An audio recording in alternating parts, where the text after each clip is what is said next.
Hello, everybody. How are y'all doing today?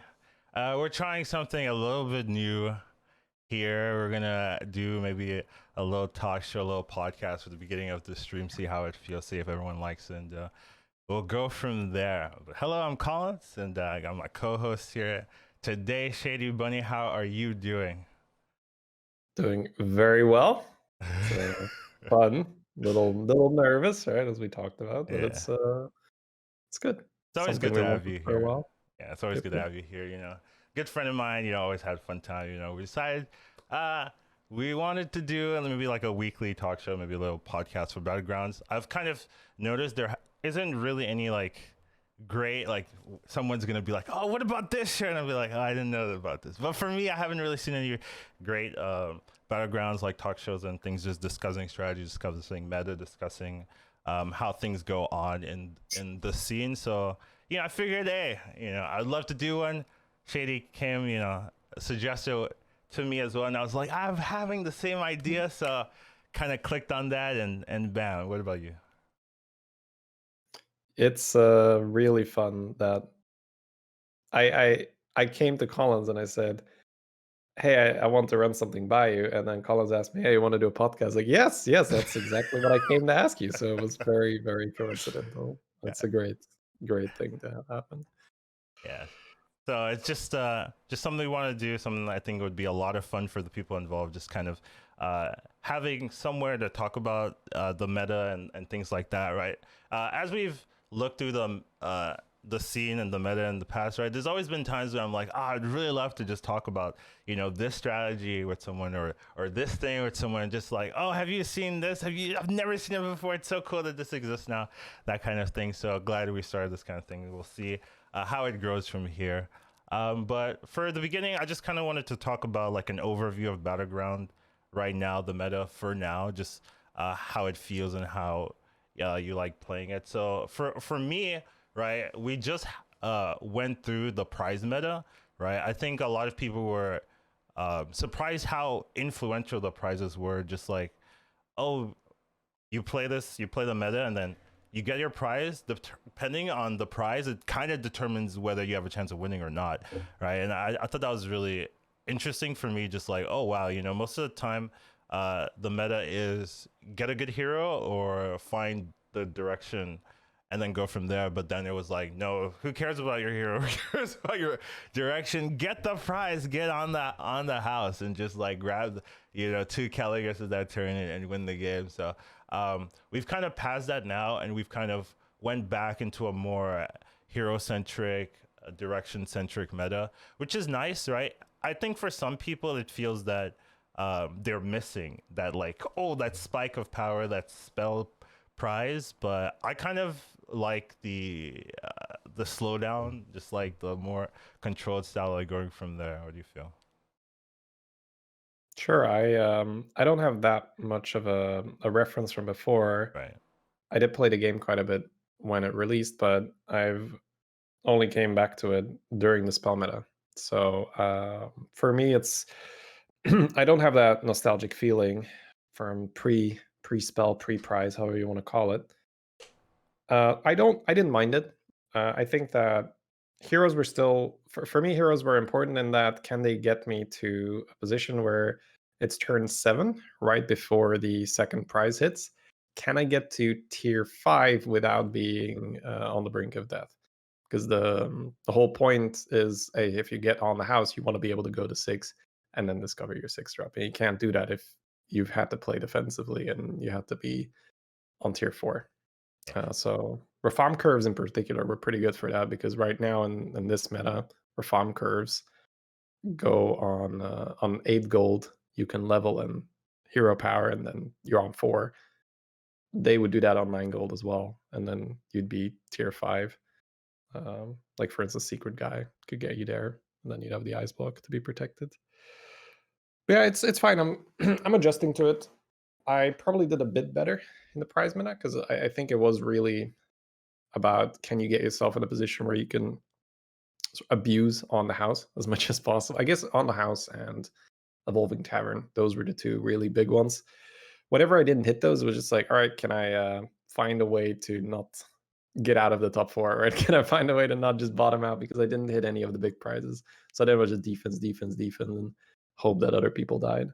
Yeah, And I think I go think ahead. that's interesting that I also like tended to do better in the prize meta, even though like necessarily the prize meta was very like swingy. Like, oh, did you get this? No, then you can't win. Essentially, like someone's gonna get the double Caligo, someone's gonna get the double rag, double Mhm. scam or something, right? But essentially, even when we didn't hit the prize, we were able to salvage those games, right? Where Yeah, and so you had a situation where if you hit the nuts, you win, and if you don't hit the nuts, you're still salvaging. Whereas here, yeah. sometimes you can not hit the nuts and like not have any direction to go and like bottom out really hard. So I, even though the prize meta felt swingy, it was actually very consistent in that we were able to mitigate the downside really well and then do really well on the upswings. So. Well, you're throwing an extra variable in the mix, and so I'm not going to say here which meta is more skillful, as Right. most people they love to say like, oh, those spell noobs, wait until those prizes rotate and they don't get a free Eliza, they can't win anymore. I mean, you do throw an extra variable in the mix, so it's another thing to manage, right? What do you do with which prize? Have you prepared properly? Have you put yourself in a position where if on the house pops up, you can abuse it to the max? How do you handle if whiff? How do you handle it if you do not get Might of Stormwind on 4?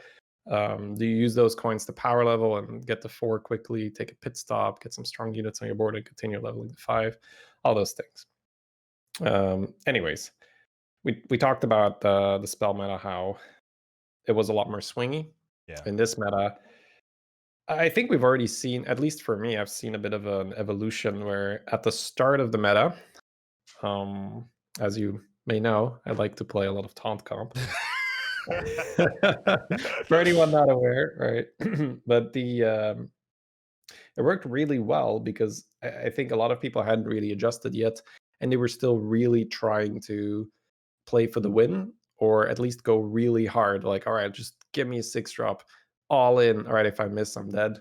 And it seems that, at least in my experience, the meta evolved a little bit where overall people are being a bit more conservative and they don't like instantly die anymore, at least not as fast. So the advantage of taunt comp was, hey, you will stay alive longer than those people, and that in most games 2 to 3 people would die very fast, and then you'd almost already be top 4 with your taunt comp. Feels like that is less likely right now, Yeah. so Yeah. I don't like it as much anymore, because the amount of times that you still end up 5th or 6th, even though you're relatively strong, because people aren't taking these huge risks at the start anymore. It's quite often. Yeah, there's definitely been some games, a lot of games where I'm uh, full health basically, and I'm doing well, leveling to 4, leveling to 5 sometimes, and then I'm trying to find direction. I can't find direction, but I'm still on 40, so I'm thinking, I'm safe. Someone else is gonna die, then maybe I'll fight the dead guy. I'll go from there, Mhm. and then I get like knocked down to like single digit health, and everyone else is still alive. It's like, oh wow, what's going on? They're not dying Yeah. as fast. So then I have to really dig deep, find that transition, that one turn, that window, or I just get knocked out. Even though like 2 turns, 3 turns ago, I was first in the lobby, 30 plus HP. People were able to stay strong or strong enough, at least at the lower health, in those turns where normally people would just die, and then you would be able to maybe fight a weak person and grow from there. People are just salvaging those moments and then coming out where you can't mentally give up. You can't just be like, oh, I'm at 30, I'm gonna survive, there's no way I'll lose. You can still get 8th these days, just because people are playing to survive, playing to keep in the game a little bit stronger, and doing well with that, especially in the higher MMRs. Yeah, we see cards like Harbinger. Hmm. I see them a lot Yeah. more on enemy boards. It's one of those cards that in my games, when I get one, or if I'm lucky, 2 Harbingers and then a couple taunts, that's sort of my ticket for, oh, I'm on 4 and I'm good to go to 5. I'm not going to get smacked down. Whereas sometimes you have these boards where you just have some, I don't know, tier 1 pairs, some tier 2 minions, and then you're on 4, but you're healthy and you're like, should I just push 5? But then you meet someone with an actual tempo board and you take 20 damage. You're like, oh, okay. I guess I wasn't good to level yet. Yeah, definitely that can be something. And so we've kind of talked about how Battlegrounds feels. I think currently I like it, but I like everything. You know, I'm not really there's really only been one meta where I've been like I hate this meta, and that was the demon meta when Floating Watcher was at 3, and I just like it felt like you had to force you had to force that comp, otherwise you just get blown out and everyone's running it, and I didn't want to do it. So I would try different things and I'd just get blown out, and then I would try to force it, but then I couldn't force it either. I'm not gonna get all the P's every time, and then it's just like I'm just playing a losing game because either I try to force it and I don't get it, or I don't force it and I get blown out. So it was rough for me, but uh, all the other metas I initially do whatever, and then I get good at it, and then I do well, right? Essentially is my trajectory. So I kind of like it. That's how I feel when I play Arana. I get the party rocker. I don't. I hate it. Yeah. Whenever my heroes tell me that I have to play Arana, I'm like, all right, well, be kind to me, party elemental. Yeah. So what we're thinking right now is really just taking a look at one specific card for the week, taking a look at one specific hero for the week, and seeing how that goes. But this is kind of a test episode. We'll see how things change. But the card we wanted to talk about this week is Saurolisk. Kind of an interesting card. Maybe not one you're thinking, oh, this is a card you're going to talk about. But I think Saurolisk is in an interesting position. It got a buff last patch. Instead of it getting +1/+1, it's getting +1/+2. So I think it's a card that a lot of people kind of forego. It used to be flavor of the month, especially when it was tier 1. A lot of people would just run it in everything just because you could get it early and you could scale, especially with Hucktez being in the meta, being able to get multiple copies of it super fast. You could just run a lot of them and just like get top 2 very easy, very brainless, just spamming it. But now it's in a different spot. It takes longer to get started, but now it scales a little bit more reasonably. I would say if you get it in on turn 3, turn 4, you can kind of get a pretty big Saurolisk and then go from there. So what do you think about the card yourself, Shady? I really like picking it up whenever I see it paired with a death rattle. Because Okay. when you look at that like that, it's a tier 2 4/4, Mm-hmm. which I think is pretty good because we pick something like a Glyph Guardian, the 2 Yeah. 4 that becomes a 4/4 when it attacks. So once you have one death rattle, it already outperforms that card in the vast majority of the fights. The amount of times where the Guardian attacks twice, or it's even useful to go higher than 4 attack is pretty slim. So it's really nice there, and it just turns every shop after that where you'd normally be like, it's not really a good shop. You could say, oh, but it has a death rattle, so the minion has +1/+2 on it.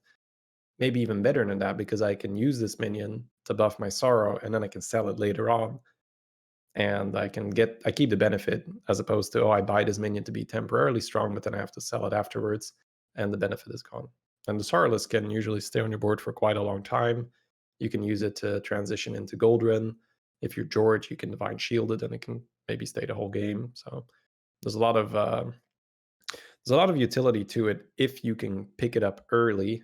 I would say if you start picking it up at the 7 gold mark, when you're tiering up to tier 3 in most cases, that's where I don't really like it anymore because then you buy it, you tier up, it's going to be a 3/2 for the turn. The turn after that, you might want to level up to tier 4. Bit awkward to have a 3/2 on your board for 2 turns, but if you can get it on either 5 gold when you're buying 2 things or 6 gold, I like it quite a bit. Yeah, I think something strong about it is that it kind of gives you direction in a way where you have a Saurolisk, maybe you have 2 Saurolisk, and then you pick up a couple of Death Rattles, you have a Death Rattle comp, right? It can give you enough safety to level to 4, sometimes level to 5, right? If you get enough of those pieces, and then if you have like a pair of them, you triple, you can consider, oh, maybe I can keep this for the game, go beast, and have one extra good minion. Because sometimes you triple, you get a 5, right? You get a 6. If you're getting a 6 and you hit like a gold run, right? If you have no beast that turn, it kind of feels like you're wasting your time, right? Like if you have a board and it's like Goldrin or a boat and you don't have any beasts, right? A lot of times you're gonna just want the tempo and just gonna want the boat there. Versus if you have a Saurolisk or something like that, you can be like, okay, at least I'm gonna get some value and I'm also gonna get direction for the rest of the game. So it's a card that has a lot of power early if you get it with death rattles, and then can give you like that stability so that you can pick up a beast direction and go from there. So I kind of like it in the way that it can make direction where there's no direction, and that okay, I have no plans for my board right now, and then okay, I triple my Saurolisk, okay, I got a Goldrin, okay, that's my only beast, but it's good enough, so I'll go beast from there. Versus you don't have any beasts, and then you're like, okay, I'll just settle for like a boat, I'll settle for an Imama because I don't feel like a random Goldrin on a board full of non beasts are going to give me the direction I need. So I like it in that aspect. I wouldn't really call taking a boat settling, It's right? Boat settling, is you the know. I best want big the step in yacht. the game after all. Nah, I don't care about that. I was just saying, like, yeah, Uh, but it's whatever. no, So, I mean, part of it as well is there's just very few beasts that you want, especially early on. There's yeah, hyena, there's grandma. These are all like you don't amazing, really want. right? But when you have a sorrow, you mentioned Goldrin, but you also open up. Oh, Lightfang. Oh, I have the Saurolisk already. Oh, Bran. I have the Saurolisk. I can play it with Jug. It's sure it doesn't have Divine Shield, but usually it has a reasonable amount of health by the time you've scaled it up a few times, and then things with a lot of health, like +2/+2, a lot more than things with a lot of damage, right? Because damage already trades, but the health doesn't always. But then the thing with a lot of health gets the value trade, kills something, and then kills something afterwards. That is true. I wasn't.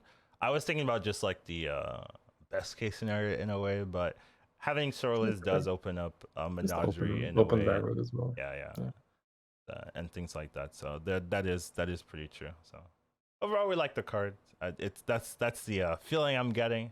You know, I think it doesn't get picked enough, but then again, maybe it does because you kind of have a small window for it to pick it up where it feels really good, right? The 5-6 go turn is when it feels really good. After that, Mhm. it can become a little bit stagnant in that you're focusing on different strategies, right? You're focusing on getting like individually strong pieces, or you're focusing on finding like that clear direction. So you're not spending a lot of time buying minions. You're maybe spending the time leveling and things like that. So Yeah, and I guess another thing is if mechs are in or out is also a bit of a factor because you have your bomb and you have your yeah, harvest golem. Those are two nice early an mech death rattles.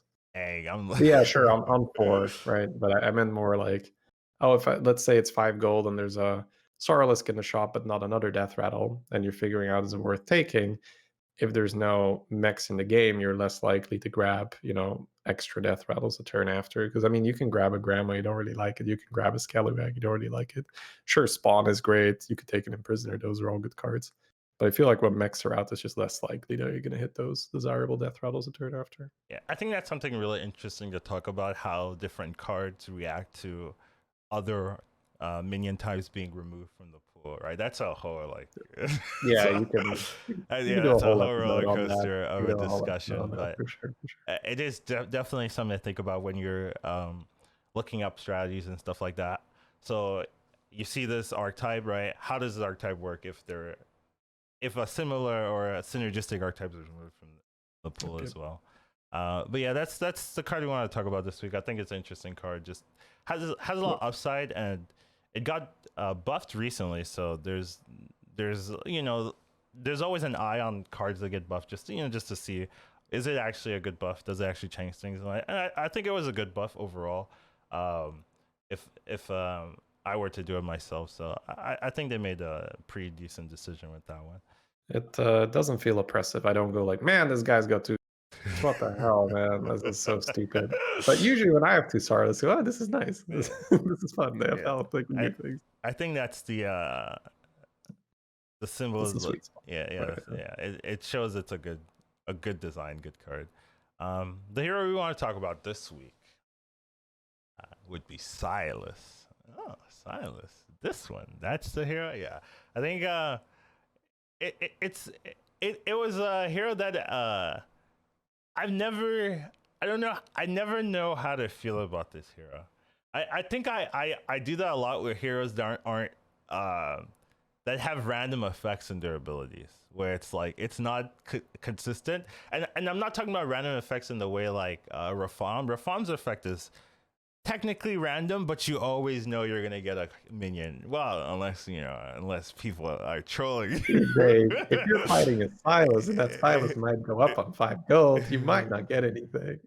Yeah, but theoretically, if you're playing Rafam after turn one, right, you're gonna get a hero or minion every turn, things like that, right? So it is random, but it's consistent random. Where Silas, you don't know if you're gonna get tickets, right?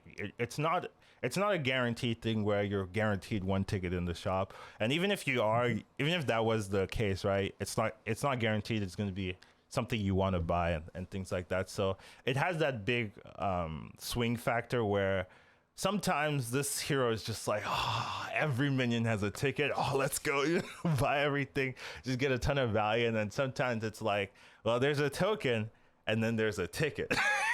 It's like, and you go for the token because you want that consistency on turn three and things like that. So you're like, there are games where you don't have a hero power essentially at all, and that feels really bad. So it's one of those heroes that can be swing or miss, and I never know how to really evaluate this hero on like a technical basis. But it's in general, you will get your tickets, you will get some value in it, so it has that power level to speak of.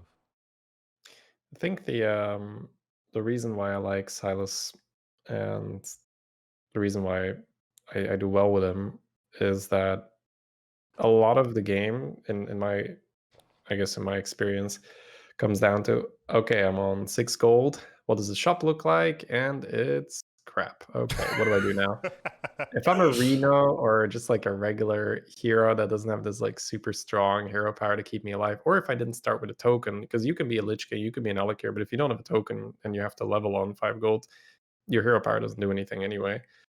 Silas gets you back in the game faster. So for the most part, I'll grab a ticket on turn one. Now, if there's a Murloc Tidehunter next to it, I'll take the Tidehunter. If it's an Alley Cat, not really sure, because Alley Cat can still lose you games. And if you get a ticket on turn one, in I would say 90% of the games, I will level on 5 gold. Like the shop needs to be, we're talking Spawn, Saurolisk, we're talking not even sure. It needs to be juicy, right? So Spawn plus X or like a really nice pair where I have let's say I have a Murloc token start and it's 2 war leaders. It could be like, okay, sure, I'll do that. Like 2 war leaders with tickets, right? Let's not be let's not settle. But in most cases that won't happen. So then you'll level on 5 gold.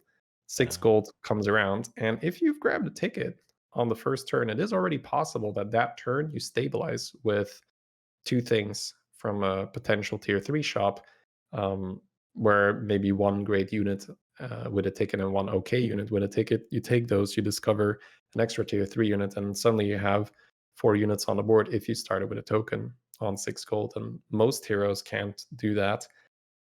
Now, most of the time, you won't hit yet on that turn, but then we go to 6 gold. And then 6 gold is a turn where you almost always stabilize, where you have a roll available. So between the roll, the shop that you had on 6 gold, and then the 2 shops you're going to see on 7 gold, you should have a reasonable board with a ticket that's popped. So Now, yeah, go ahead.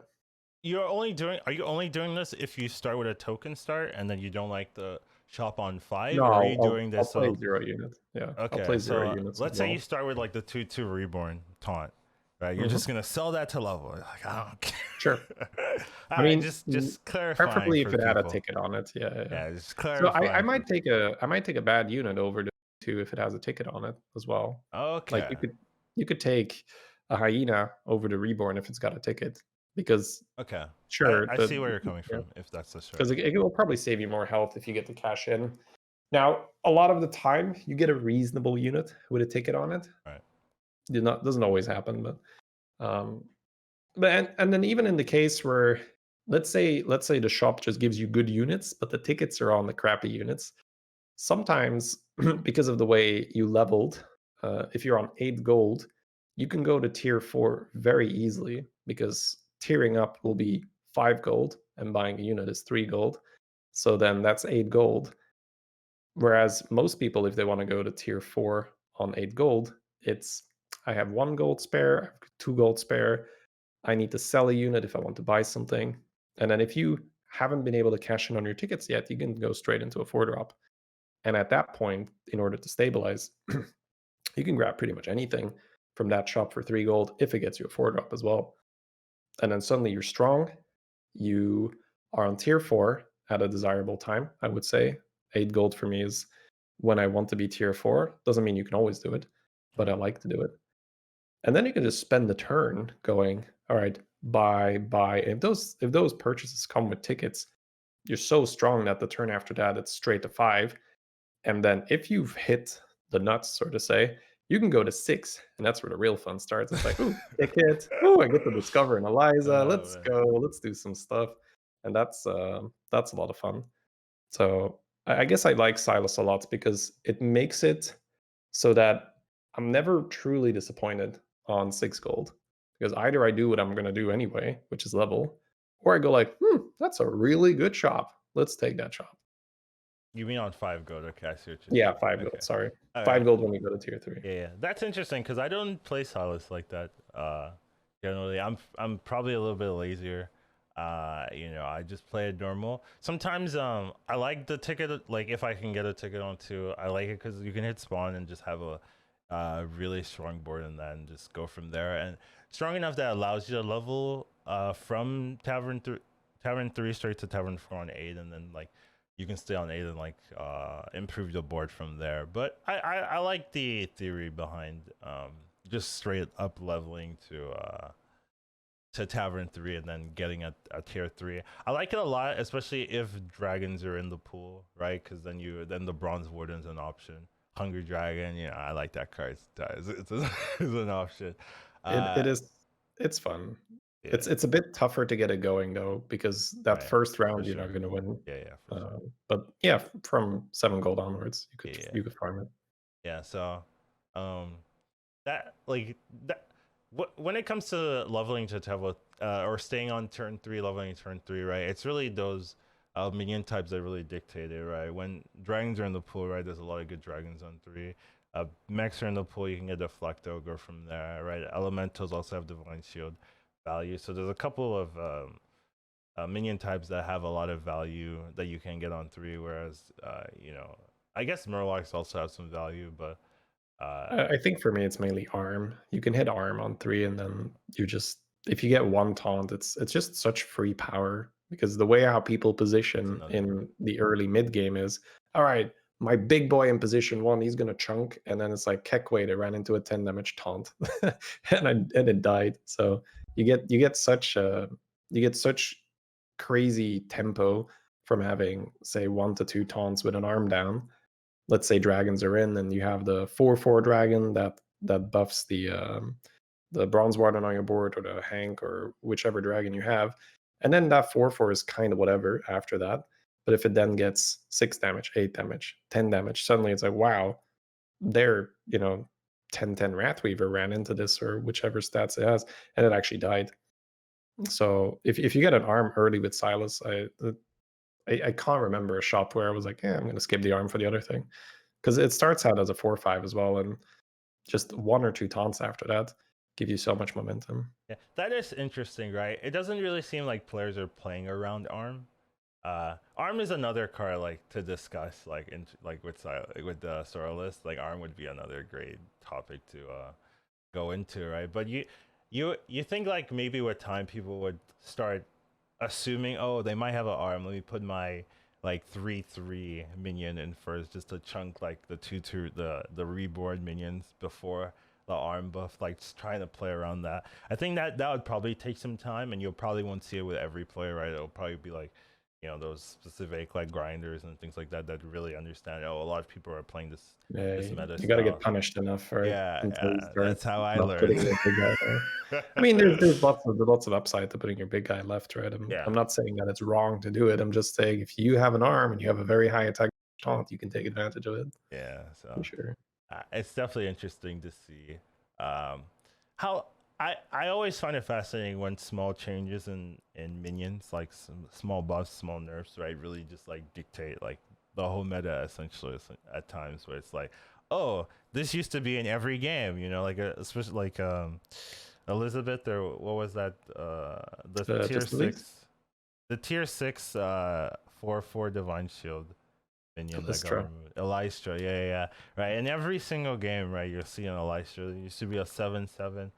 Just it would just dictate games sometimes where you get it early and this thing 4 for 1s and survives. And just you smack someone for an extra like 12 to 15 damage because you have it on your board. And it's just like, yeah, okay, that seems a little rough.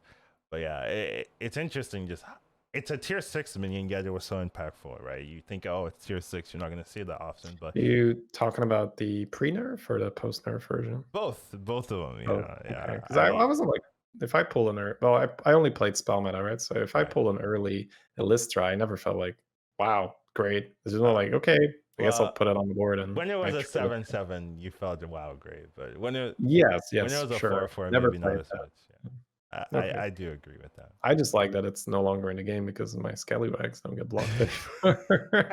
I can play 2 Elizas now and be like, yeah, there's no Elisa. They're not gonna I would love. I think that there was a good opportunity to make it a 3/4, just so that it would block yeah. Nadinas and it would also block the scam comp, right? Because right now scam comp really doesn't really have like a clean way to counter it, right? You can put like random taunts in the front or in the back, or you can just run I don't know, like a zap and try to snipe the Baron and things like that. Zap's the But big one, yeah. yeah, but That's the big one. it's not clean, right? If you don't know they're running it and things like that, you're not gonna just randomly play a zap, just like, oh yeah, It just just happens, it happens less often, I would say yeah, as well. In the spell meta, you'd see 4 pirates and you'd be like, yeah, he's scamming for sure. But the Eliza is the crucial ingredient, and with the spells out, it's just it's harder to less get. opportunities to get 6 drops. So people just have less Elizas. Although I mean, there's still plenty of them running around in my lobbies, but it's just not a. They're only running in your lobbies because you're in the lobby and you're the one doing it. I Come do on. like it. Yeah. No, this is true. When I'm looking at should I go for a 6 drop or not? If Eliza and Caligos are in, I'll move heaven and earth to turn my triple into a 6 drop because it's such a huge payout if you get either of those. Especially when elementals are out. I rant about this a lot on my stream. I just dislike elementals and Ginny, Rag. That's 3 things gone from the pool. So if elementals are out and pirates and dragons are in, love me some 6 drops. That's actually an interesting strategy that you've revealed to everyone. Yep. Yep, Look yep. for And then sixes when I can go elementals. back to playing taunt comp and kill them as they go for 6 drops. Master plan. You have a strategy no matter what people do. But getting back on topic in terms of Silas, um, I don't play it as a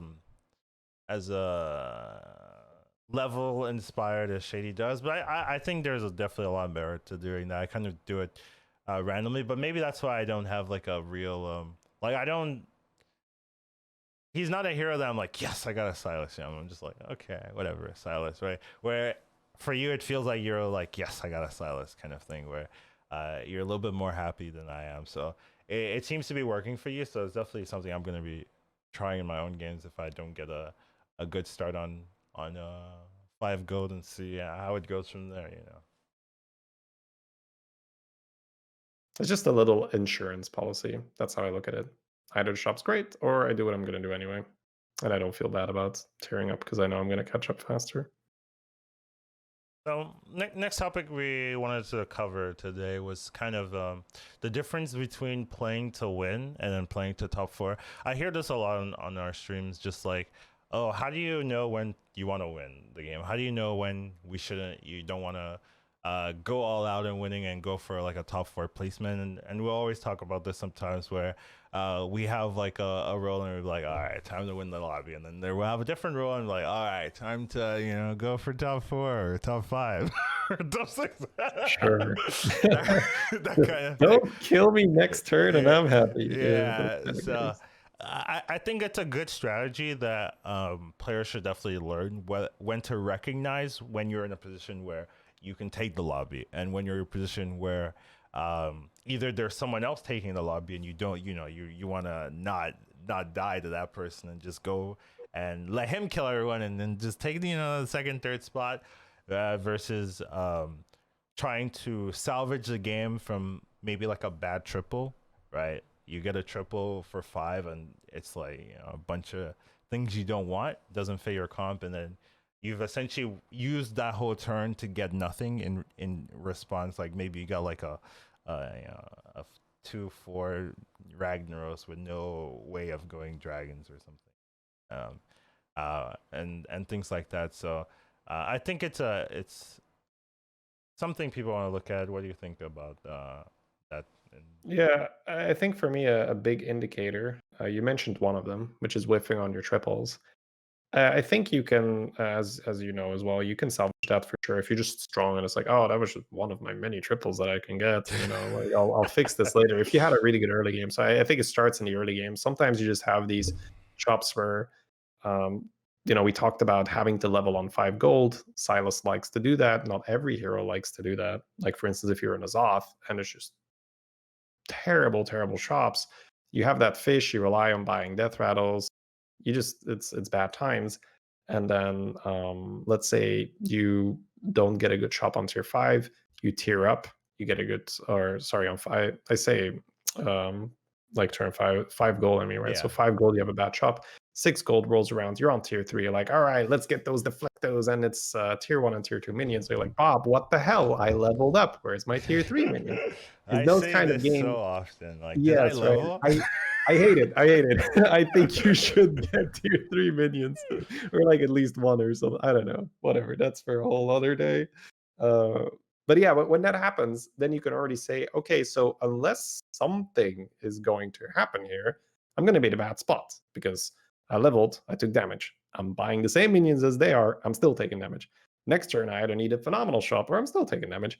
And then usually you put yourself in this, okay, what can I do to mitigate the damage here? Because if I'm going to play now as if I've got a great start, I'm just going to top 8 because other people have had better starts. They have higher health. The power level on their board is a lot higher than what I have.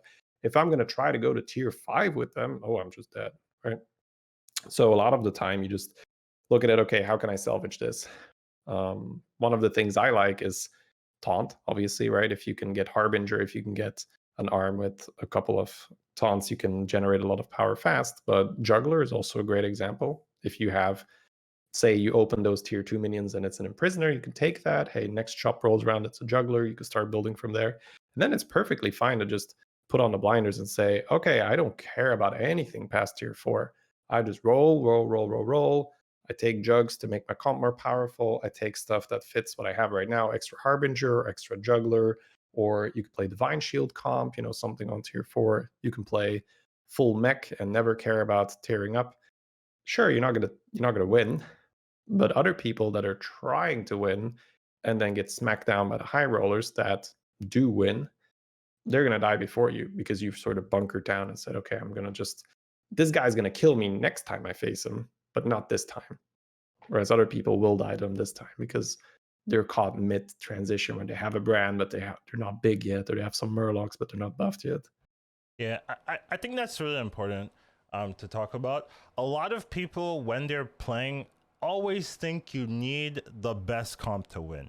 If you don't have double Caligos, double Nadina, 2 Amalgadons, you're never gonna win. Like it's ridiculous because every game's different, and you're gonna have games when no one hits, and you're gonna feel like, oh, I've lost, I've hit nothing. When everyone's feeling that way, everyone has nothing. And if you just make a comp that works, no matter how strong it is, you will beat most of the people in that lobby because everyone's scrambling to find things, And if you can just make a comp that has a function, has a direction, you're gonna blow those people out before they can like find a direction that can actually scale fast enough versus your consistent, maybe not tier 1 but tier 2 composition. So it's just like a lot of people will say, oh, I need to hit the best comp in the game or I've lost. It's not the case, right? You can get a 2 jugglers and an imprisoner and then force juggler comp and win the lobby. You can win it's not a death mark that you're not playing the best comp in the game. If you make that comp fast enough, you're consistent and you commit to it quick enough, you can definitely smack people before they have their comps. So many games I see people with like 2 Caligoses, and then they die. And it's just like, yeah, they forced the Caligos, they got it, but it was too late. The person with the juggler hit them for 15, and now they're dead. This is a very common thing that happens to people, right? They're trying to force the best comp, and they get the comp 1 turn, 2 turns too late, and then they're fighting someone with a technically weaker comp, but their comp is cleaner. Their comp is more It's further along, right? yeah, it's more rounded out. So they end up knocking them out, and it's like, oh, you bet you wish you had another turn to play, 5 battle cries, but you're dead now. Yeah. Yeah. Enjoy your Caligoses and death. That kind of thing. So That's one element to it where you just get them too late. That's something I also see where people try to just sell their whole board to put down some unbuffed dragons. They're like, oh, 2020 Mech Divine Shield. Well, that's not a dragon. Offered it, right? It was like, no, you got to keep that for until you get like an Amalgadon or something, right? That's going to be stronger than any dragon on your board for like 4 turns. You have to keep that. So a lot of it is just you need to ease into it or you will die. But people get a little bit too caught up with like, no. First, I buy all the dragons and then I play the battle cries. And it's perfectly fine to have 3 dragons on your board. That's, first turn. If your board's really good, maybe like 4 dragons the next turn, and you just stay on 4 dragons until something happens where you're like, oh, I hit another Cali or I hit an Amalgadon or I've tripled something, so there's some board space now. That's perfectly fine because you can totally throw a 1 game where you are in a position to take it because you were too greedy, you rushed it too much, you were too eager to fill the board with dragons and start scaling, and then the tempo guy comes up. Collins raising for anyone just listening. Collins raising his hand. Yep, guilty as charged. that's me. Yeah, Collins calls are ripping off the band-aid, but that's usually in a light fan comp or you sell an 8/8 rat pack for a Hydra because it's gonna be better. Yeah, Right? you gotta rip it off, So because that is more of a like a light fang thing where you find a better minion and you're like, but I have this minion that will be better with it. If you want to win the lobby, you gotta rip off the band-aid, take the bleeding, and then you'll be strong enough in a couple of turns where you're like, I'm Or so die. glad. Yeah, I'm so glad I took it. Another thing to look at when you're playing to win is, can you imagine what you would get that would allow you to win, right? Can you actually see in your head, oh, if I triple this into this, I can win the lobby, right? Sometimes you have a bunch of random minions and you're like, how do I win? And you're like, I can't imagine a way to salvage this. Well, then maybe you need to play for the top 4 placement, right? Like whereas let's say you have a macaw and a spawn, right? And you're like, how do I win? Oh, I triple the spawn into a golden and then switch into a beast comp and with the baron and I win, right? If you can actually see in your head lines you could take to win the lobby, then you can play towards those lines. Whereas if you have a bunch of random things and you don't know how to cleanly fix it up into a position where you can win, right? Look for the strong units. Look for the pieces that you can find to salvage so that you can get the top 4 placement and keep and not take like a 100 MMR. So that's just another tip to look at. Can you see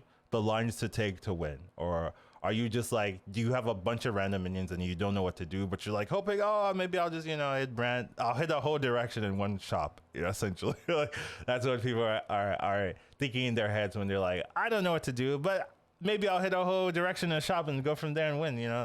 That's my line. That's like, good luck with that. Stupid Bob didn't give me a whole direction in one shot. Yeah. Yeah, for sure. And part of that is that you might not be in a spot to win on one turn, and then you just played a bit more conservative, but then you suddenly hit the nuts the turn after, and then you're back in it. That can Yeah, happen as well. right. But you don't allow for that to happen if you don't respect, the opponent that turn and grab some tempo units where you said, okay, well, right now I don't see myself surviving if I'm going up. I guess a lot of the time it's the question: do I stay on tier 4 or do I tier up? Like we'll talk a bit about that afterwards. Yeah, we're about to. Yeah, because I feel like the subject is closely related. Because a lot of the time, in order to win the lobby, you have to tier up. You need to get those juicy scaling units, right? Either be on 5 and triple into a 6, or go to 5, find a brand, find a land fang, get that scaling going. And sometimes you just have a board that you say, well, if I go up to 5 here, I'm just going to get smacked. So unless your opponent goes up to 5 with you, or sometimes you have a very strong opponent who's been, you can watch the match history and say, huh, 17 to that guy. Okay, yeah, they tiered up, but I probably can't follow them because they're still going to be pretty strong if they got 17 last turn. So you can say, okay, I'll take my time this turn. I'll grab some strong units. Maybe I win, maybe I just don't take a lot of damage. And then, the turn after, hey, my triple is there. Cool. Okay, well, I'm on 4. I'm going to go up to 5 now. I triple into a Cali. Hey, I'm back in it, right? Suddenly I can play the game with the big boys. I can compete for the lobby win, whereas before it didn't really look like you were able to do that. Yeah, that's a good point. You bring us right into our next topic, right? When Yeah. should you level to 5? When should you level to 6? Maybe even when should you level to 4? Should you even level to 2, right? Let's just be tier 1 enemies. Yeah. To be fair.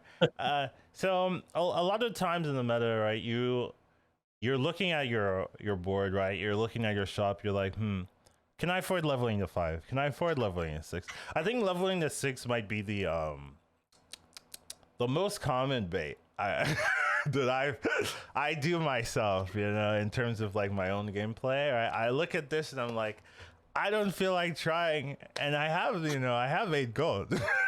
Yeah. I could just level and go from there. Especially when you're leveling at 6, you really have to think: do I need anything on 6? Is going to 6 key? Do I not have a direction, and can I confidently do this? Right? Can I confidently level? Right? Sometimes when you have like a full Caligos comp and you have all the pieces, you're strong enough. Right, 11 and 6 makes sense because you need that Nadina. You don't have any triple potentials, and you're looking at your opponents. You're like, okay, Nadina will be the only thing I could use to win, and I don't have a way to get it except for leveling. Right, that's when it makes sense. It's theoretical. Level to 6, roll, and then go from there. Right, but sometimes you have like like let's say you're going pirate scam. Right, I had a couple games where I'm on 5. Right, I have the pieces to go double scallywag, Eliza, Baron, and Khadgars and things like that, right? And I'm like, okay, is there a reason to level to 6, right? You could level to 6, try to triple the Eliza and go from there, but what is the value of that? Is it better than trying to triple the Baron? Is it better than trying to triple the Khadgar? Is it better than those other lines? And you think to yourself, no, it's not, and you end up utilizing that extra gold you could to roll because you're like, I could level, but you end up making yourself weaker, making your comp less consistent in doing that, and it's like the easy bait. A lot of people do it. I do it sometimes myself, right? Where you look at you have to look at your comp and see, does it make sense? Is there things that I really want on 6 that I have to level and essentially use my whole turn for? Or can I just get those pieces on 5? Do I have triple potentials in my team comp that I can just wait it out and see if the triples will get me the things I need and then go from there? Yep. Yeah, there's some really good stuff there. I think tier 6 is the really interesting one. I think the tier 5 is probably your bread and butter, the ones the listeners or viewers are going to get the most of. So we'll spend some time on that. But we started tier 6 here. No. And I think it's really good we're having this talk right now and not 2 weeks ago, because 2 weeks ago I'd be like, what is tier 6? Right? Uh, but I've been experimenting a bit more with it in this meta, as I am playing a bit more, I guess, proactive to win the game, a little less conservative. And I've had a lot of good games where I went up to 6. So it definitely has its use. For me, going up to 6 most of the time, it means that I just hit some stupid tempo, and I'm just That that strong, that's another way. I did not right? mention that as well, but that Yeah, is yeah, a that's good it. Well, reason. that's why I'm here, Collins. It's all good, right? Like even today, I had an Alec here where I went fast 3, tripled a Tide Hunter, 2 golden ones into a Grubber. I put Grubber in position 1 and starts out as a 6/6, right? Turns into a 10/10 after that. Maybe if you have another golden minion, it's so strong. And after a while, you just have a 2020 Wind Fury Divine Shield in position 1. And you're like, yeah, it's going to take care of business for a while. You just add some other relevant units. And suddenly you find yourself on tier 5 saying, well, if I go up, I probably still beat this one. And I probably still win the fight because a 24 whatever gold grubber, Divine Shield Wind Fury with a few other taunts. So even if they go first, they might not hit the shield. So in those cases, you can go up and say, even though my comp doesn't really look like much right now, I have power either in the form of I just high rolled like the Elekir game, or you have double Harbinger with some taunts, which can be very strong, or I don't know. There's other stuff, right? Where you have a Baron with a golden spawn. That's a lot of power right there. But you don't really see how you can transition that into something that has a shot at the late game. Then you can go up to 6 and say, all right, let's just see if I open Eliza. Let's just see if I open Caligos. Let's see if I get Brand of Malgadon. All the Discover stuff on 6 is also way better. Tavern Tempest can get you. Ragnaros can get you a Malgadon. Primal Fin can get you a Malgadon. A lot of the random stuff can get you a Malgadon once you're tier 6. So that's another benefit. But you do need to be strong enough to do that. And as Collins mentioned earlier, if you are sitting on pairs, you probably want to roll on 5 anyway, because you can still hit all the juicy stuff on tier 5. You can get your brand, you can get your light fang if you have some decent buff targets for that. Or you could hit your triples, and then your triples could find you the Kali or the Eliza. Or you could hit 3 Murazons, you know? Yeah, I'm just throwing that out there. With Tavern Goer, this happens more often. Like I've done Golden Murazon quite a bit since Tavern Goer was introduced. It's really nice. If you're not doing this yet and you have a Murazon, then consider keeping that Murazon around for a little bit, because the moment you open another Murazon in the shop, it's ding ding ding. Especially with a brand, oh, beautiful, beautiful times when you get Golden Murazon with a brand. That's a lot of tier 6 stuff.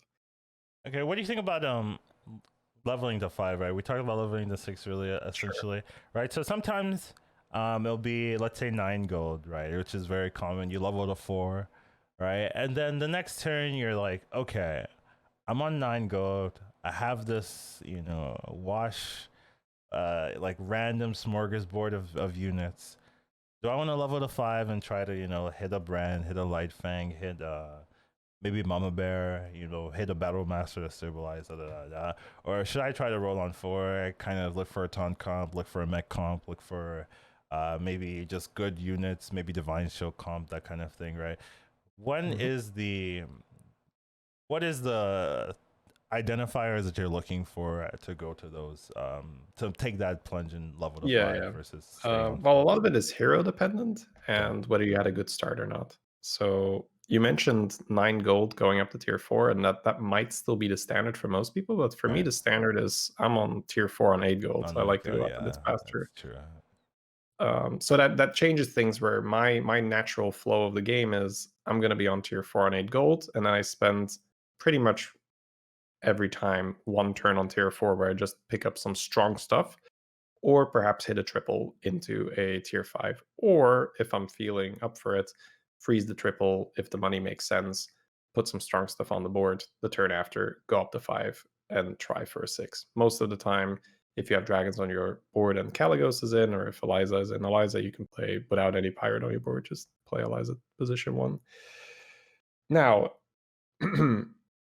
if you are playing a weaker hero, because you don't always have the option of going to tier 4 and 8 gold, then I think a lot of it is, do I feel strong enough? And who's my next opponent?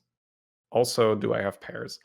Because if you have pairs in a lobby where it's not good to go to tier 6, so let's say, in my opinion, if dragons and pirates are out, tier 6 gets a lot weaker. It's a lot more praying, like, oh, maybe I get run specifically with my build.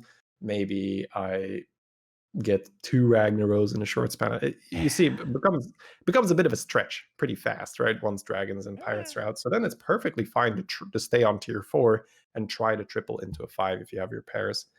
I think if you had a bad start, by default, you should be trying to stabilize on tier 4. So let's say you're down to 20 health, you don't have a strong board.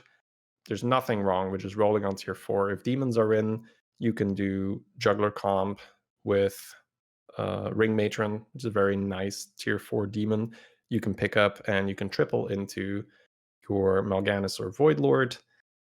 You can roll on tier 4 and find Harbinger, which is your nice taunt buffer. You can add acolytes there. So that's another thing that people might not know yet, or they don't think about it. But acolyte is this little tier 1 unit. But if you have 2 harbingers on your board, because it's a taunt with reborn, that little taunt gives your adjacent minions, like in total, plus 16, plus 16. That's a lot of buffs for one unit, right? That's a lot of jugs. Yeah, that's with So 2 harbingers.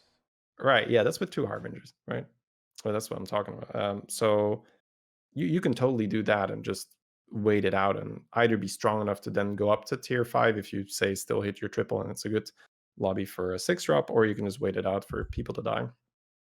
So that's usually our approach going to tier 5. If I'm playing in my usual rhythm and I have a good hero that I can go to tier 4 with on 8 gold, then a lot of the time I will go to tier 5 on 10 gold, right? Where on 9 gold, I will spend a turn just chopping, get some strong units, and then off to tier 5, especially in a lobby where the 6 drops are good, so I can triple into a 6 drop.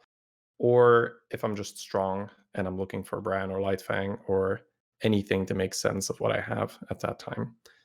But if you're feeling threatened, if you think that you had a bad start, you've taken a lot of damage, there's nothing wrong with just staying on tier 4 that game.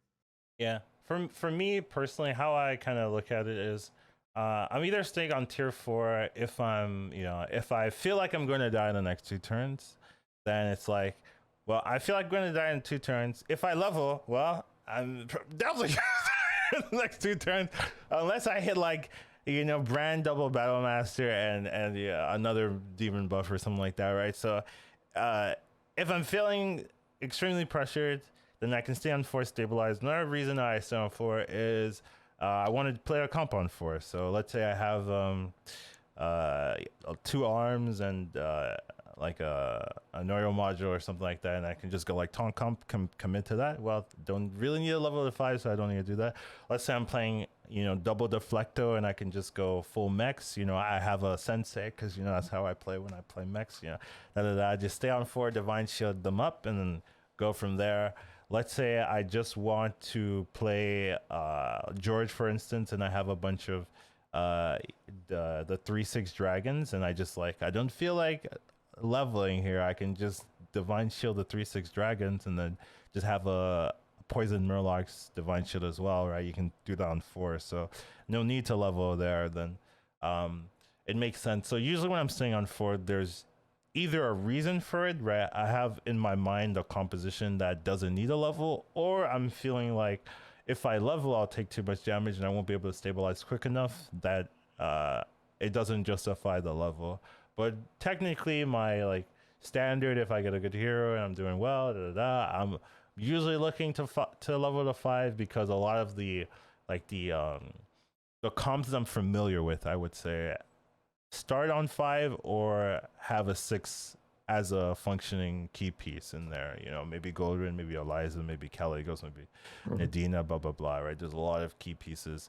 Mama Bear, Brand, Lightfang, right? A lot of key pieces on 5 and 6, right? So it's a lot easier for me to see things from the shop of 5, see things from the shop of 6, the discover of 6, and just be like, okay, I know where to go from here.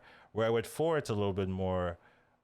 It's a little harder to be like, okay, I don't have mechs, I don't have divine shields, I don't have Murloc poisons or whatever, and what am I don't have taunt, what am I doing on 4, besides buying like 2 high mains or something like that.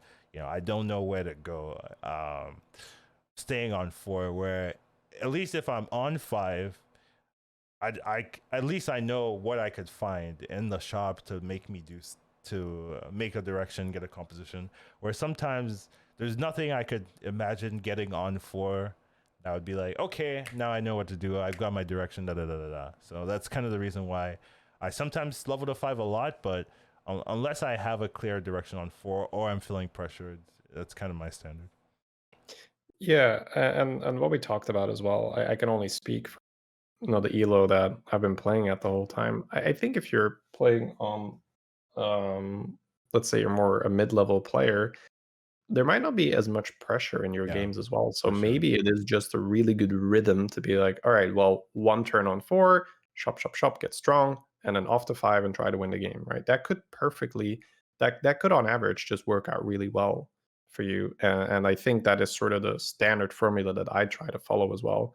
It's just that the people play so efficient and the comps are so nasty, so fast that a lot of the time you're just like, well, I feel like there's no way I can catch up, and I should just stay on tier 4 and cut my losses here, try to squeeze in a top 4. But if your lobby isn't as fast paced, and you can notice that as well in higher, like what Collins talked about, sometimes people just don't hit, and then it's a very slow paced lobby. People don't die immediately, and then it'd be foolish to stay on tier 4 because you could be still the lobby leader if you hit that. Let's say you're just one brand and a face is away from opening a brand and being like, "Oh, golden brand, let's go!" Right. So tier 5 is definitely where a lot of the magic can happen for your first place games. Yeah, I do bring you do bring up a good point with like lower level lobbies. I have a lot of accounts, sometimes, and when You I'm dabble, you climbing on dabble. those, right, I definitely notice that I can get away with like stuff I would never do. just just on the high elo because I'm looking at their boys and I'm like, wow. Like sometimes it feels like they're two turns behind me. I'm just like, oh, okay. Like I'm just destroying these people. Let me just level to 6, and I still win. And I'm just like, Yeah. well, double Amalgadon, here we go. Double Caligos, it's over, right? Where you can just get away with things when you're climbing, and you're just like, okay, things are not as you're not getting as punished as you feel like you would. When you are at the higher elos or you're watching streamers and streamers are like playing so safe sometimes, you're like, wow, I just level here and it's fine. Yeah, And I'm sure. just like, you can level there, we can't, we'll just get destroyed if we try it. Sometimes you can level and it's fine, but a lot of times you will see, I think one of the skill sets that I see a lot of like high level players have that I don't see when I'm like watching other people are playing on lower MMR is you'll see high level players have like an okay board in one turn. Next turn, it's the strongest board I've ever seen in my life. It's like, what happened?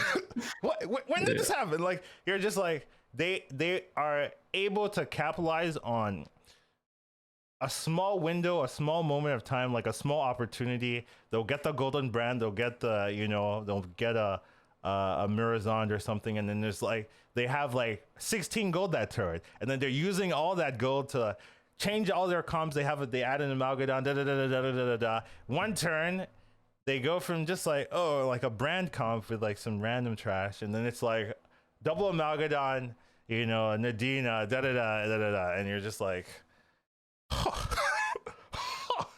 that was possible, and you don't get punished like that in low air MMRs. People don't do that, right? They don't transition that fast, right? It might take 3 turns for them, where you're seeing higher MMR players. They do it in 1 or maybe 1.5. They'll have transition or things like that. So it's just like one of the things you have to be aware of, right? You'll look at the match history, right? They lost 10 damage and then they dealt 36, and you're like, what happened?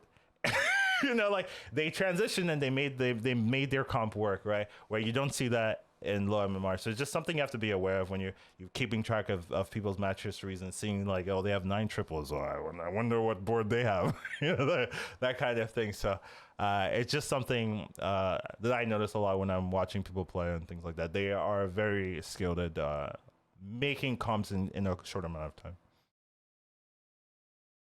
Yeah, like on the topic of like I had played I think one game on my NA account when U was down, and that's the Twitch chat NA account. So that one was, I don't know, 6K or so Right. when I played on it. And I legitimately asked, like, wait, is this person AFK? No, he's playing. Oh, why is the board so weak? So it's just inefficient use, right? Like, oh, buying units that you don't need, settling for, like let's say you're tier 5 and you're picking up the 2/2 demon buff because you have a demon on your board. Not really something you want to be doing when, 2 gold on tier 5 could be used to, find brand, find light fang, and just scale way, way faster than that single +2/+2 you just spend 2 gold on.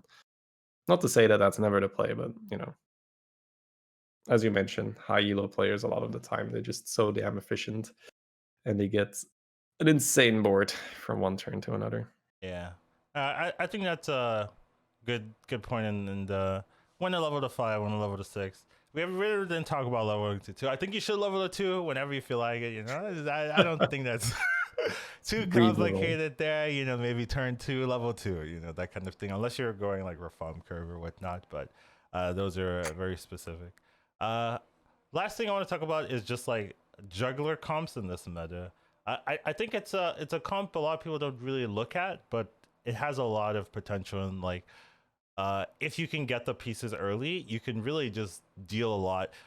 I think if you're juggler comps used to be more prominent, right? Before the prize Yeah, meta, just it was a thing. It yeah, was a thing. it was a very common thing where you get a juggler to you would run that comp and try to win. I think that's what people don't do anymore, right? When you run the comp, you don't really try to win. You try to kind of top four. Like, I think the introduction of elementals really shifted it, right? Because what jugglers do really well is deal a lot of small damage to a lot of minions, right? And elementals, when they came in, they just had massive stats. Jugglers couldn't really get through them, and so people moved away from that composition and went for maybe poison scam and things like that. Try to deal with the elementals. But nowadays, I think elementals are in an okay place, right? You really don't see them dealing having insane amount of stats unless they get like Nomi super early and then they survive with it, or they get like double rag and the genie or things like that where they need to already high roll out of their minds and have to like 3/6 drops and things like that. But in most games, right, you're not really seeing full elemental comps just blowing people out, right? Before the nerfs to elementals, right, you'd have like 4 people going elemental. So if you tried jugglers, you would just get blown out. But now I think there's a good window where you can run jugglers if you have those if you hit those juggler comps early and you commit to them, you can actually do a lot of damage before people have a chance to react. Yeah, for sure. It's I love picking up early and open it up Early in because there's a prisoners, lot of okay. yeah in prisoner. It's just a super decent tier 2 unit, and because a lot of the time you have this where you see a juggler in a shop, you have no demons, you're like, probably not. It's a little weird. So by snapping in prisoner whenever I see it, well, sometimes the shop is just too good. They have to pass it up. But there's not many shops where you're like, oh, I really don't want to buy this in prisoner. So I rarely let one pass by. And then the moment you have one in prisoner, juggler is a perfectly acceptable addition to your comp. And you can even just use those early pieces as some pressure to allow you to level clean. This is what we talked about earlier, where sometimes you're just really strong and you get the level. And then, if you level up and Bob tells you, hey, here's another juggler and a void lord, then you're like, okay, well, stay juggler and I'm just really strong and I start killing people. But sometimes you just have a juggler in prisoner, you get another juggler. But then you just get, oh, here's a brand, here's a battle master, here's light fang. And like, oh, okay, well, I'll have this side of the board do the juggler thing, this side of the board is a scaling thing, and then I'll get rid of the jugglers as I open up more good stuff. Maybe I, triple something into an amalgadon and I just go full scaling. That's also something that can happen. So you don't have to commit to it, but more often than not, it's perfectly fine to do so. It's not like, oh, I'm in a good spot, so I don't want to play juggler. It's like, if Bob gives you a bunch of juggler pieces, play juggler. It's totally fine. You're gonna if you play a fine juggler comp, then top 2, top 3 is probably just what you're gonna get. It's rare that you don't get a good top 2, top 3 if you have a strong juggler comp. Yeah, I think it feels like, at least what I get like streaming and things like that, and questions from chat, it feels like people say demons are in the the weakest tribe right now, weakest minion type, and they're in the worst spot. But I don't necessarily think that's the case, right? I think it's just like you have to commit to them, right? You have to be like, okay, I'm a demon player. Let me go all demons, da, da, da, da, da. And you have to do it early enough, right? It's not, since the pieces, right? The key pieces are on 3 and 4, right? The juggler, and maybe if you go on 4 and you get the 4/4 that scales when you get you summon a demon, right? Oh, it's interesting. I don't usually go for big fernals when I'm doing juggler, but Well, I guess you I can wouldn't. pick it up. This is like a different. I'm talking about demon comps, and Oh, just not like big just, yeah, demon, yeah, sure, sure. yeah. Like there's definitely been some games where I have a 2 infernos, and I just like build my comp around having 2 infernos, and then I Mhm. actually end up with like 2 80 infernos, and that was good enough to win the lobby or get second, you know. So, and it's like, oh, this was Yeah. actually reasonable. Where, you know, a lot of people are like, oh, you're going inferno comp, I guess you've lost the game, and I'm just like, I'm killing you. you're, you're dying here, you know. It's like you're not respecting the comps just because it's not the best comp in the game, right? So Yeah, yeah. I think there is some space. I wouldn't say like demons couldn't use a buff, right? I think if you added, you know, like if you re-added floating watcher, like I wouldn't be at this point I wouldn't be against that. Like, okay, yeah, sure. Like I can see why you were scared of it like being out of control, but I think there are a lot of answers to it, right? Just having poisons and things like that if you're running that. But um I wouldn't say they're unplayable or in a bad spot where if you see jugglers run away, I think if you get the right shops, you can go jugglers and it won't be too bad for yourself. I think you can play almost anything if the pieces are just handed to you, and it's just like if you're chasing a comp, right? That's because that comp has like really, really strong end game potential. Like you can chase Caligos, you can chase Eliza. I wouldn't be chasing juggler comp. I wouldn't be like, oh man, just hard roll on 3, find the jugglers, and then I can do something. It's more like, oh hey, look, it's juggler. Oh, it's imprisoner. Oh, tier 4 is a matron. I triple into a void lord. Okay, let's just do full juggler. Then I think it's perfectly fine. But it's not a comp I would be chasing. Um, That's true. yeah, and any comp can work really well if Bob just gives you taverns full of it. And it's like, all right, I guess I'm playing this. And that's part of what makes this game so much fun is it's not just a checklist of, well, I guess this is the strongest comp, therefore I'm going to build the strongest comp. It's more like, okay, well, what am I getting? I'll make the most out of what I'm getting. Because you can be really strong with a second or third tier comp as long as you have that comp more developed than other people. Like we had a first place Millhouse game where all we had was I think a single non-golden weaver and like 1 or 2 big fernals and then just Morganis. It was like, all right, well, I guess we roll and we buy every demon and we play it for free because we have Morganis. So like, oh, everyone's dead. Huh, Oh, interesting. yeah. We just have big units and we killed people. That's true. So I think that's a good That's a good, thing. yeah. Yeah, things to think about when you're playing your own games. Just like not forcing. I think that's, well, force if you want to, but like if you get good pieces of other comps, look at them and say, can I actually make this work? You know, because a lot of times you'll get uh, you'll get one piece but not a key piece of a comp, and then Bob will give you the smorgasbord of a different comp, and you're like, but I have this one piece, you know, I don't want to switch. Where, and then you're rolling down to, you know, to finalize the comp that you have in your mind.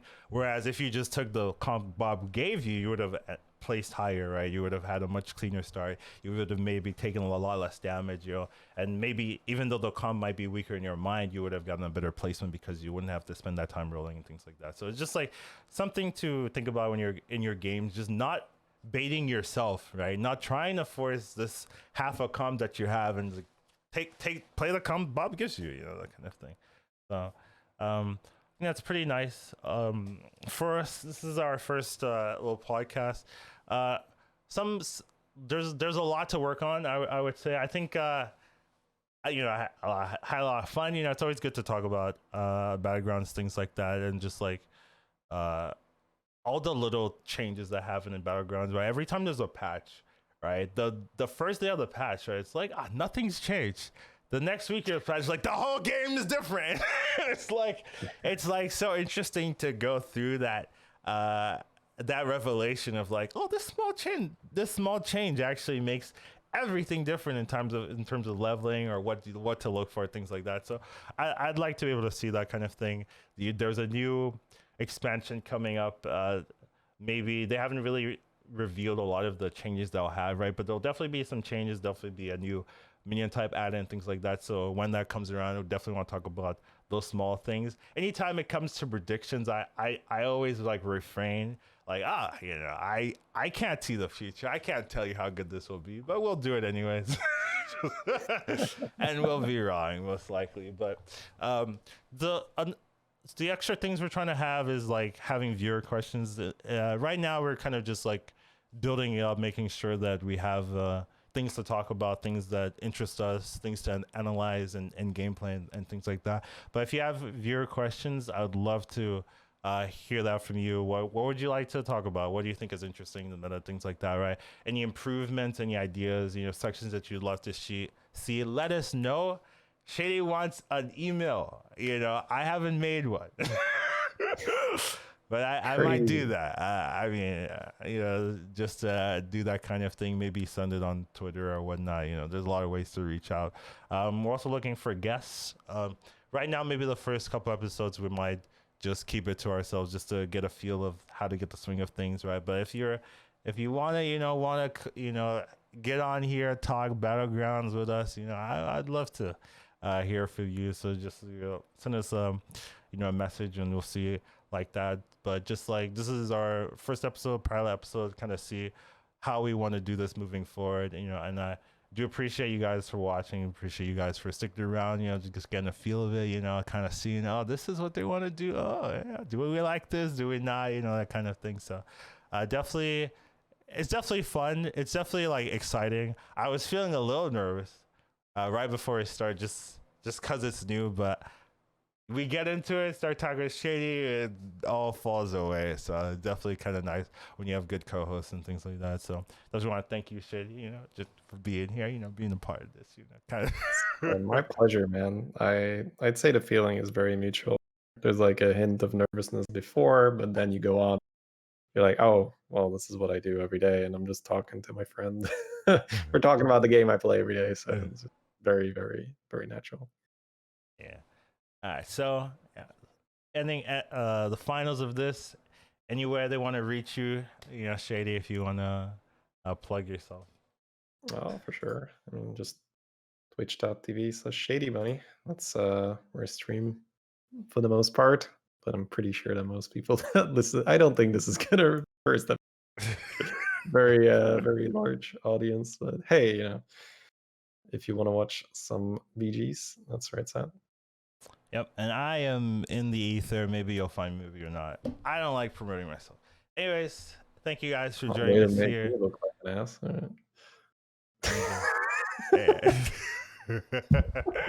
Maybe you'll see us next week or so. Maybe we'll just give up and be like, this isn't working. I mean, we'll figure it out together, right? So it should be a fun time, and glad you guys enjoyed it. Glad you guys had a good time, and what would you like to do after this? Play some couple of games, like things like that. Let's play some battlegrounds, man. Let's go to level 6 and die. That sounds great. We'll try not to do that, but yes, that'll be the end of this first show. We'll see how it goes, and thank you guys for joining us, and peace out. See you guys next time.